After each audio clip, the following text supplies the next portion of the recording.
Hello, viewers of Flow. It's another Flow Asks. Who's this beautiful man beside me, you may ask? He's involved with pretty much every video we put out, but normally he's the other side of the camera. How is this for you, Giles, from Visive Productions, being this side of the camera? It's very surreal, to say the least. Also having no one behind the camera, so it's just an empty room. Yeah, it's just me and I always think, people always see these rooms when we do things like Flow Show, and it's like a wall, and it's like, whose house is it? Yeah. And it's probably 70% of the time it's this wall, isn't it? It is in this house. Your house yeah. and my house, the other half the time. But, you know, you came from parkour. I did indeed. Where did that start for you? I started free running in, Jump London, 2003. So I saw Jump London, and one of my friends, we actually had a trip a couple of days after the video went, or the documentary went live, to Shakespeare's Globe Theatre, which obviously features in it. I remember that. And one of my friends kind of was more into it than me at that stage, because I just seen it, I was just like, oh, whatever. And we were kind of wandering around, he was like, oh, they did this here, and they did this here. And I spent the whole bus journey with him, and we got talking about it. And then I used to go out with another one of my friends, and my dad used to work at like an Apple place, like a factory. He used to jump around there and like pile these boxes and shit like that. Yeah. And then I just sort of, maybe half a year later, I went to my first London jam, which was the Terminator Jam, which was when Mark Turok, whatever his name is, left Free Flow to go back to America. Was that 2006 or something? No, that was 2000. I think that was. It went live 2003. Oh, this is from Jump. This is 2004. It's from Jump London. Yeah. Okay. So this was 2004. Wow. And I had my first London jam, and my mate came with me, and my dad came, and we got a video camera, I think like a week before that, to film our training. My family got one kind of as a family camera, but I'm mainly for parkour. Yeah. Sort of did that, and I remember, that was like my first big London jam. And then every weekend after that, I used to go out with my dad, and my dad would come up with us, and he'd buy everyone chips. And I remember to London. Yeah. So my dad would always take me up, because I was like 13. So, and he'd come up and he'd buy all these guys chips, and people like Luke Markey would just. I remember Luke and my dad used to get on really well. And then that just progressed into. I used to train like so hard, like every weekend and all of this. Yeah. I used to absolutely love it. And then maybe kind of GCSEs and sixth form, that just, I still trained, but just not as much. It's like 17, that's like 16, 17, which for some people was like peak, but for me it started to go down to like, I got my first girlfriend and shit like this. I remember your videos around that age though, doing like high gainers off really big walls and things like that. I remember like doing like 180 a baby 45 and being one of the first people to do that, and some like Scottish guy. 183 or 180? No, just 180 arm jump. It was I remember Sticky and Kirby were the first people to do that. Yeah, Sticky it was like Sticky, Kirby, George and Bobby, and then me or something. No one ever thought that would get breed at that point. No, not at all. Yeah. But I remember like just being sort of quite up there on the London scene backstage, which was really nice, but the scene was so small back then, and it was literally like precisions and running jumps. There were no strides or anything like this. And then I kind of ducked out of the scene for a while. I still trained, but just not as hard. And then suddenly Phil and Kai and people emerge, and like Blitzdem video comes out, and it's just ridiculous. And at what point then did you turn to filmmaking? You say you had a camera when you were around younger, that stage, I was filming and I was starting to make better videos and enjoying it, and it was like my hobby was just, I'd go out and train. I remember I broke my wrist, and for that whole time I just edited old footage and put up probably 3 videos of all the same footage, which nowadays you wouldn't do. Never, but just to play with it. Yeah, just to play with it, and it was like the only thing I really enjoyed doing. And then if I saw that would have annoyed me at the time. Yeah, but these were in the days when YouTube didn't exist, so it was like you'd get like a 20 download limit on a YouSendIt file on the Free Flow forum. So only so many people would see the video. And then you do another one. Yeah. Oh, fair enough. So did all of that, and then I don't know. I left school and started working at a sort of a factory place to earn some money for my gap year, because at the time I was like, I didn't really want to go to uni, but I didn't see any other choice. So I was like, okay, I'll work for a bit for like 6 months, and then go on a gap year for 6 months, and then go to uni. And I wanted to do video stuff at uni. Like it was the only thing I wanted to do. And then during that time, my sister had already gone to uni and was just in loads of debt. And it didn't, I'd spoken to video professionals and things, and they're all like, there's no point having a degree, you can learn everything off the internet. So I was like, okay, there's no point in doing this. So I sort of worked for 6 months, went on a bit of a gap year, then went back to work, and just didn't really. I didn't want to commit. I didn't want to throw like and try and do this because it was scary. Like I was working a job where I was earning all right money to live my life, which was a pretty lame just living day to day. But it was money, and it was like shit. If I want to do this, I have to throw some decent money at it and commit to it. And eventually, I just got so fed up, and I was like, fuck it. So I got Jamie, who was working with me at the time, and just said to him, like, he was into photography, and he sort of, we've always been good friends since school, and he's got an interest in things like that. So I was just like, do you want to do this? Like, should we just commit to doing this? And he seemed up for it, and he kind of offered, he had a studio space in his garden that we could use. And at that stage, it was like, it wasn't like money was going to appear out of nowhere and we were going to earn loads of money, but I always knew free running would be a good in, and I knew, for some reason in my head, I always knew that you would be a good, because this was at the stage where you were starting to get some good fame kind of through UF and stuff like that, and I knew that I already knew you. So it just seemed like a good time to, sort of do it. So I got a loan of £10,000 and we went and just pretty much blitzed it in a day. Wow, that's a bold move. I've never done anything like that. It had to be done though. There's no other way to do it. I mean, I guess it didn't have to be done. Had you take a chance? Yeah. Have you paid that back? It's finishing this year. Okay. It's almost done. So there you go, a bit of chance. Because I mean, I could have just brought one DSLR, but DSLRs had only just appeared at this moment. And sort of done it. Say someone like Scott Bass, he just sort of started just through making hobby videos. But like, I wanted to set up a company. And I didn't know you that well at this stage. I didn't know a lot of the guys at this stage, so I wanted to.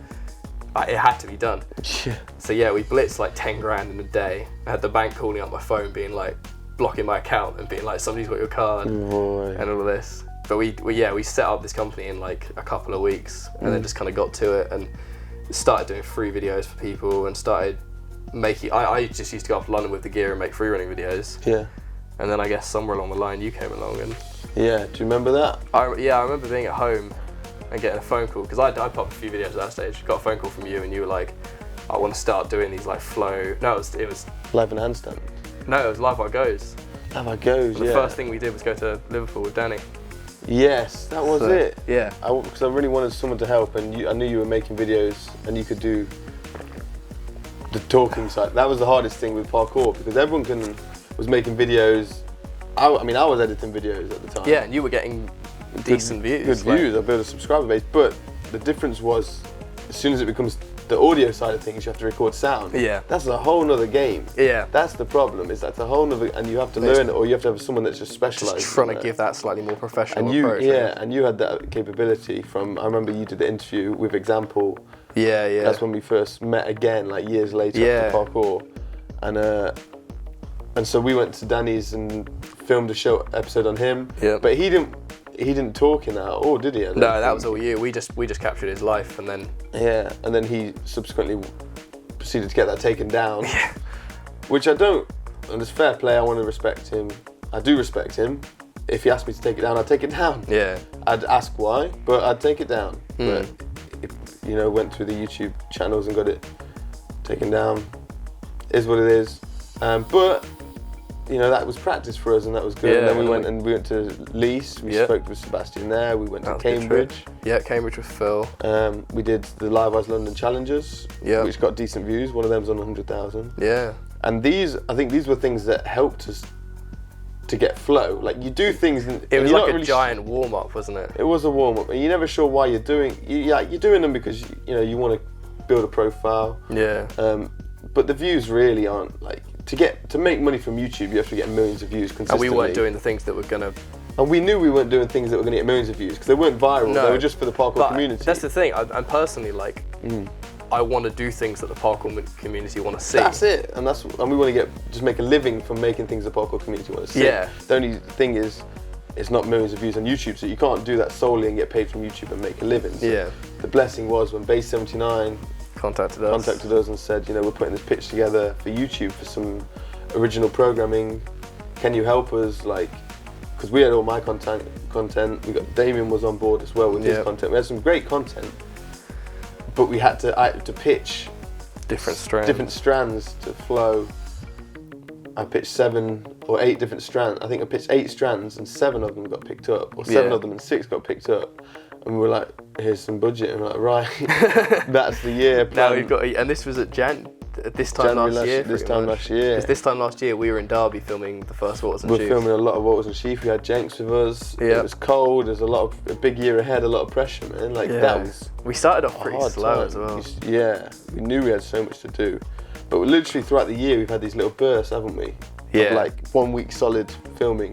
Well, it's because I mean, especially with you, is you have other work. Like Flow has become my workload for the last year essentially. Yeah. And when I've finished filming, you're editing. Like yeah, this guy films and edits everything. Like with Jamie assisting as well. But it's like really when my job ends, yours starts. Like, yeah, because it's like you get a week off, and then I'm like shit. Yeah. Like try and knock something out. Yeah. So it's been a year, and we've had some fun projects, some less fun projects, and I can generally tell in the edit what you're passionate about and what you're not. Yeah. But it's great that you have that ability to turn it on and turn it off, really. It is hard. But you follow your enthusiasm, right? Like if you're enthusiastic about something, then you do a great job. And it's amazing that editing isn't just follow a formula and it's good or it's like it's good. You have to put yourself into it, right? Like, yeah, especially, and being involved, I find personally being involved all the way through is almost crucial. Fundamental, yeah. Like I don't think if somebody went, here's shitloads of footage, it could be awesome, but unless I'm there, filming, you've got to feel that feeling and then try and put that feeling into the edit. Recreate it and put it out. Yeah. So when you're filming, do you have this like story in your head, this like backstory of how the edit's going to piece together? Like definitely in this last year, mainly because aside from Flow Goes, everything else we've done has either been things like Waters and Sheaf, which are just the action is the most important thing. We're literally human tripods, and it's just film the funny shit, because kids who watch Waters and Sheaf don't want some amazing video techniques with cranes and sliders and things, because that's not what Waters and Sheaf is. So yeah, documentaries are what I'm fully into at the moment, and that is like every little detail you see or hear when we're interviewing you. Like you'll say specific things and that like clocks in my head, and I'm like, okay, that has to then piece with this bit, and that's to create that story or whatever. And I think not being involved with the filming would be the hard bit. I do like editing, but I love editing. I love both of it. Yeah, equally.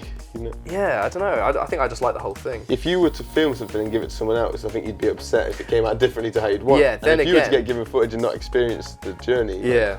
Then again, I like, sometimes I'll be working on videos and like, especially some of the more action style things, and I always sort of want to see what someone like Toby or Sasha would do with it, because I know they would deliver like to such a high standard, and it's always like. But isn't that kind of? This is the early stages, because parkour's growing bigger and film editing for parkour's growing bigger. Like you look at obviously ski videos, snowboard videos, skate videos for inspiration, but a lot of them, well probably all of them, they have a director the whole way through. Yeah. You know, I mean, I'm sure skate videos are pretty much the way we do it. It's pretty guerrilla. Yeah. But especially snowboard videos, there's a like guy that's there at everything for the edit and the filming, but he doesn't do the editing and the filming. No. So would you like to get to a stage where you have other people as cameramen or a second cameraman, and you'd be just definitely? Yeah, I guess so. I definitely like the idea of having more people on, because the more creativity, as long as you mix well, is perfect. But and then if they're editing and you're just overseeing the edit and you're like, oh, make sure that, and they show you something, or do you I definitely like to be involved, but I feel like with someone like Sasha or Toby, say if we were doing a Flow Goes, like we've just been in Hong Kong, I feel like if I gave them one of the day's footage and said edit this action sequence, that they would come back with something awesome. And that's almost, it kind of helps the video, because then it has that little, somebody might watch it purely because for the fact that Toby's edited or something like that. So I definitely want to get, if Flow can get to that stage where we have a bigger crew and we can really give out some of the work and get more back, I definitely think that would be a good thing.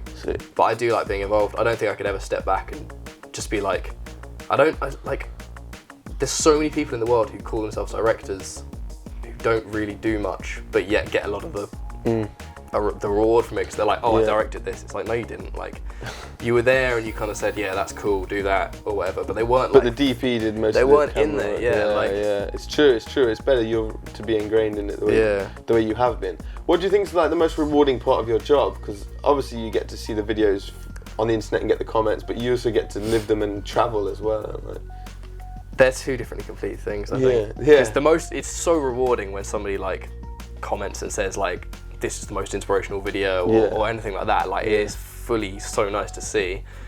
So that's incredible. But then I get to travel the world and film you and film the best athletes in the world. Like I meet so many people like in my local area or when we're around who are like, oh, these guys are idols, and it's like they're just some of my best friends. Like, I can't see you guys as superheroes because you're just like friends. But yeah, I get to travel the world. What's your favourite trip this year? It has to be Hong Kong. Really. Last year, but yeah. Like we did some amazing ones. Like I love going to Sweden. Hanging out with Airwhip's always fun. Yeah. But Hong Kong, like everything went perfectly. But do you think that's because for me, my philosophy on that is, I put together. It was literally me, Giles, Ed, who's one of my best friends, who knows Hong Kong like the back of his hand, and Jason Paul. And I know that I get on with all three of the guys so well. Yeah. And I've started to have this faith that if you're with the right people, things just work out. And do you think that's what happened? Oh, definitely. And just Hong Kong, the city in general. Like, I don't think any of us knew what to expect going in, and we came out, and it's just like every day was a double day. Like, a double day is where you think back to the morning and it felt like it was yesterday kind of thing. Yeah. Like, we do two major things. Every day was like that. Every day was just... Because we'd go like bridge jumping in like an area that looks like you're in Jurassic Park off these like 15-metre high bridges. Yeah. And then in the evening you're up a mountain looking at the biggest Buddha in the world. What about Thailand though? We went to Thailand last year. Thailand was awesome. Yeah. Like, it's weird, I look back at Thailand because it was so long ago, I can't remember every day. No, not at all. Like, there's a lot of days where I can't really remember what happened. And it was a shame that Anna and Jason were busy for a lot of that. Yeah, it was. I definitely want to go back. But that always leaves room for the future, you know, it's exciting. Yeah. Who was your favourite athletes to work with this year? Aside from you. Well, I have to say that. Yeah. Bart is definitely up there. Yeah. Because we, like, when we went to Sweden almost this time last year, that was the first time we'd met him. Or even knew of him. No one knew of him before that, and then probably 2 months afterwards, his video started getting blown up. Yeah. So I feel like we've been with Bart kind of through this whole year. Yeah. And he's been over a couple of times, and we've seen him in Santorini. He's a great guy to work with. Yeah. So I love Bart, and he just steps it up as well. Yeah. Who else? Airwhip guys, just generally, like this last year, they've given us so much, and they're the two, Philip and Marcus are just like the perfect team when it comes to just getting shit done and being happy. I don't know, there's too many. I always love working with Kai, but then that's just Kai in general. I really enjoyed Lewis. Yes, that's true. Luis from Line Team Tracers, Portugal. We spent like one day filming with him for a game, and he was just incredible. He's one of my favourite athletes. Like, his attitude, he's the coolest, smoothest motherfucker as well. Yeah. Like, he's a really cool guy. Yeah, no, he was really, really cool. I forgot about Luis. Yeah, he's unreal. No one in the last year has looked at me more than you have. Has had to film me. How was it working with me? And you could be as honest as you like. I have no real major complaints. Yes. Little things like the occasional punctuality or... What do you mean? Oh, time? Yeah, sometimes it'll be like... I'm sure there's a lot of worse people to work with. Oh, I'm sure there are. Yeah, especially seeing we've just come back from Egypt, and Egypt time is horrendous. Yeah. Yeah, it's probably... Sometimes it'll be like, I'll send over a draft, and what annoyed me? I have to say this. Go on, drop it. I sent over the Hong Kong draft. So Hong Kong's not out yet, it might be when this video is out, but sent over this draft and was really quite happy with it. Yeah. And sent it to you and sort of waited on Facebook for like 6 minutes while you said you watched it, and you were in LA at the time. Yeah. And I was like, is he gonna like it? Is he gonna be excited? And you went, yeah, watched it. Didn't watch it with any music though, it looks good. And I was like, you have to watch it with the music. I know.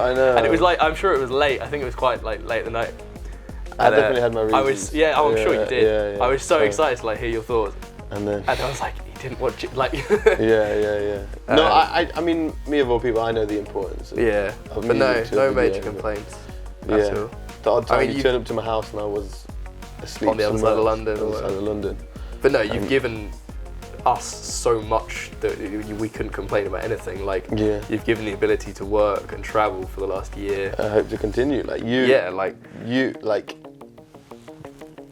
I wouldn't have any of the presence on YouTube I have without this guy. Like, I wouldn't exist really like the way I do. I wouldn't make a living the way I do without, like, it's symbiotic. Is symbiotic the right word? Like, we coexist and we make each other exist. Like the old hippo and the The other day he referenced himself as I'm the hippo and he's the bird cleaning my teeth. I think that's very harsh on yourself. But it's I'm sure if I didn't exist, somebody else would have filled my shoes. But no, definitely not. I do like to think that kind of I have helped you. No, you're 100% a blessing, and it's amazing for me that you exist. There wouldn't be anyone else. Like, I was speaking to Jenks the other day, and he's in LA, and he doesn't have any. I know he's doing the most ridiculous stuff and doesn't have anyone filming him. So we call dibs on that, by the way. But and I always remember Ilabaka had his brother growing up filming him. He was happy to be the camera. You need someone around you. I never really had that. If you're that high level and you're training that hard and you're focusing purely on yourself, on the training, which you need to do. You can't film and do the sickest stuff. No, you need someone there who knows how you move, knows how you are, knows how you want it to be captured and put out, and to do that. And I genuinely feel there's another spirit of ability to be reached when you are focusing just on training and not having to focus on filming and setting up the camera. As soon as you have to stop, set up the camera, stop recording, or go do the trick, then go back, stop and look at it, that it slows you down. Like, or even have someone who might be a good friend but might not necessarily be good at filming or whatever, and you want to do it. Like, I'll be out training with guys and sometimes I'll kind of give them the camera and I'll be like, oh, can you film this? And your mind is kind of a little bit of it's on whether or not they're going to capture good enough, etc, etc. Completely. When it's got to the level it's at now, it's hard to like. Yeah, and I mean that's just me, and I'm not a professional athlete, but I feel like I like to think that I can capture stuff without you kind of needing to tell me, and it'll be satisfactory. I trust you. I'll call you out on stuff. But just so that I have an answer, just so that you confirm for me why you're doing what you're doing. Yeah. That's all I want to. I want to hear you've thought it out. That's just working, isn't it? That's just working, exactly, and we take it very well. Yeah. I don't believe no one this year is as deeply involved in parkour and the community as you right now, because you are helping to produce like pretty much the most viewed content from parkour this year. It's good to know. And you're constantly like looking onto YouTube videos, watching other editors' work and other athletes. Like, no one is watching. People will be watching it, but not with an eagle eye as you to like. You're watching with a deeper purpose. You're watching to learn from other editors, and you're watching athletes. Well, you like training yourself, and you appreciate it. When you did the flow show, it was so genuine because you really are so deeply involved in the community, and like. How is that for you? I don't know. I want to be involved, and I'm glad that you see that, and I want to like inspire people, and I want to. There's a thing, like I look at, like, say, the skateboarding world, and you look back at stuff that was created maybe 10 years ago, but there were pinnacle points of skateboarding or snowboarding or anything, and I want to be there for those pinnacle points, and I want to be the one who's captured that, and I want to be like laying down those points in history with videos. So I want people to look back at the Farang documentary that we produced, because Farang in 10 years time could be massive. They could be a global company. Same with Storm or whatever. And I want people to look back and say, oh wow, this is what they were like in 2013. Like this is their roots and all of this. And same like with so many things. Like, because Jump Britain, it was a Jump London, Jump Britain. They were pinnacle. Concrete Circus obviously was kind of slightly different. Let's go before that, let's call it as it is, right? Yamakasi. Yep. District 13. No, that was after Jump London, Jump Britain, wasn't it? Yeah. So Yamakasi, then it was probably Jump London, Jump Britain. Yeah, kind of big things. Then there's kind of been films and things. But films don't really count. They didn't really like do it. James Bond. Yeah. Probably after that. I feel like Storm Freeman's in there. Yeah, and I wouldn't say anything I'm doing is on the level where people are seeing it compared to James Bond. But Flow is a pinnacle. Flow definitely. Flow itself, because parkour came from the internet, and then YouTube really like nurtured it, like a fucking breastfeeding woman on parkour, and Flow really is the. It needs to be that hub for it. Flow is like the father of it right now. I don't know. That's maybe arrogant thing to say, but it's. Yeah, it is. And it's growing to be that. I mean, it's definitely not perfect. It's like a school for parkour. It's like an incubator for the. It's growing into the thing where hopefully people will be able to go there for everything they sort of want to see. And I mean, this last year we've done a lot of interviews. We've done a lot of things and tutorials and things that aren't necessarily the big viewers and all this, but they're in 5 years' time people will be able to go back and see those. And what I want in the next sort of few years or the year or whatever with Flow is to create more of a community and have maybe more people submitting videos and things like this, because it's a good platform. It's got 170,000 subscribers or something. At this so point, like it's a great way for people to get their stuff seen if it's sort of worthy of that. So we've got the UK tour videos at the moment and things like that coming out. Yeah, they'll be really cool. Yeah. What was the next point? But yeah, I just want people to look back and in 10 years' time and see parts of the history and me be the one who's created that, because then I feel like I'm involved and I want to. Yeah, and you continue to be going forward. The way I see it personally, and I've said so for a couple of years ago, it's like you are, and probably will be, the Tony Hawk of free running, and I want to be Tony Hawk's. Like you look at, say, Travis Pastrana's crew, and he's the head guy, but he's got this whole crew around him who are constantly involved and all this. And that's the way it's going to be with free running, because it's a sport, it's an extreme sport, and it will grow to that stage. No matter what we think is going to happen, there will be those figureheads. So what do you think needs to evolve in the next year? I think for Flow, that this year they've been building, so they've been uploading a lot of content, of which we're well aware not all of it, if even half of it, is like what technically wants to be seen, but up to scratch and what people want. But it's there, and everything's got its audience. People want to watch. Exactly. Everything has. And people it's a viewing learning curve as well. But for next year, I think for Flow, what we have to do and work with Base 79 is to only upload 2, maybe 3 videos a week max, and really have a filter on quality control. Yeah, like definitely. They've got the quantity now; they just need the quality. And there's evergreen content on there, like tutorials, and maybe interviews, which will always get views as the people get more known and as people always want to learn tricks. But what now at this point is that's all done. We just need to do the videos like Hong Kong. I don't know if it's out at this point or not. Yeah. But we're stoked on that kind of content, and that's what we really want to just keep. That's what it needs to be. That's because what inspires us to keep working and doing what we're doing. And it shows the growth of the sport, because it's becoming so much more worldwide and all of this. And that's what we're enthusiastic about. And when we're enthusiastic, that's when we make the best content. Exactly. Cool.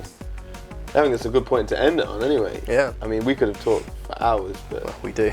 we do. This is the guy I hang out with the most at the moment throughout the last year, and we'll continue to do that. Yeah. See you every single week. Yeah, but it's kind of started as more as work partners and more evolved into a friendship. Yeah.